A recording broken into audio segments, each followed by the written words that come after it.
Hello guys, welcome back in the channel. तो आज हम पढ़ने जा रहे हैं वर्क के बारे में। हम लास्ट टाइम हम पढ़ चुके थे, लेकिन फर्दर उस चीज़ को आगे बढ़ाते हैं और जानेंगे कि वर्क कब शून्य यानी कि जीरो होता है।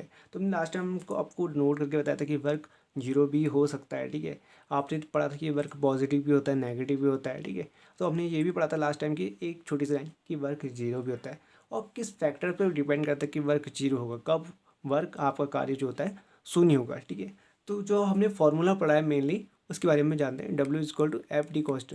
तो वो तीन फैक्टर यही हो सकते हैं, यानी कि फोर्स जो अप्लाइड हो रहा है, एक्सटर्नल फोर्स, वो मेन फैक्टर है कि आपका वर्क होगा नहीं होगा। और डिस्प्लेसमेंट होने ऑब्जेक्ट भी इसमें इंपॉर्टेंट रोल अदा करती है, और उनके बीच का एंगल यानी कि cos थीटा।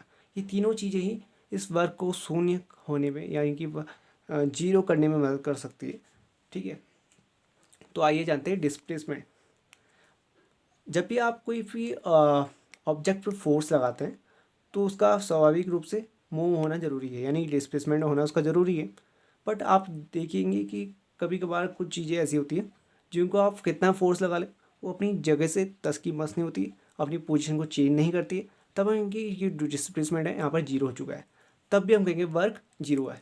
सपोज आप आप एक दीवार को धक्का लगा रहे हैं। ठीक है, एक ही दीवार है, तो आप उसमें कितना ज़्यादा फोर्स लगा रहे हैं, 10 न्यूटन का फोर्स लगा रहे हैं, 100 न्यूटन का, 1000 न्यूटन का फोर्स लगा रहे हैं।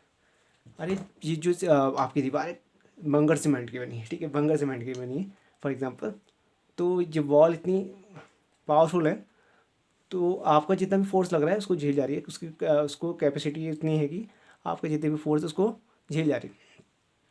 अब इससे क्या होता है, जो आपका ऑब्जेक्ट है यानी कि दीवार जो है वो मूव नहीं कर रही है, तब हम कहेंगे आपका वर्क तो हुआ ही नहीं, भले ही आप कितना एफर्ट लगा रहे हैं। ठीक है, तब हम कहेंगे वर्क जीरो हुआ है।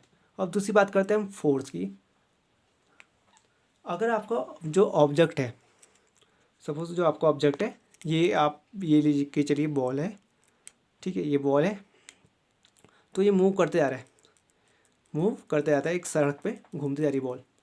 तो आप इस पर फोर्स कोई भी अप्लाई फोर्स नहीं कर रहे, लेकिन तब भी ये मूव कर रही है। ठीक है, आपको तब भी ये मूव कर रही है, तो यहाँ पर आपको फोर्स जीरो है, तब भी डिस्प्लेसमेंट हो रहा है। ठीक है, डिस्प्लेसमेंट हो रहा है लेकिन फोर्स जीरो है, तब भी हम कहेंगे वर्क क्या हुआ है, जीरो है, तब भी हम कहेंगे वर्क जीरो। ठीक है, दूसरी कंडीशन ही होगी।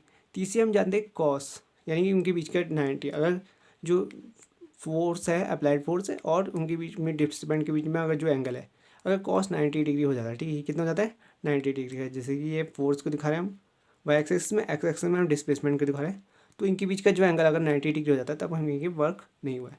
तो इस तरीके से हम जान सकते हैं कि वर्क तीन फैक्टर पर डिपेंड करता है, डिस्प्लेसमेंट, फोर्स और उनके बीच के एंगल।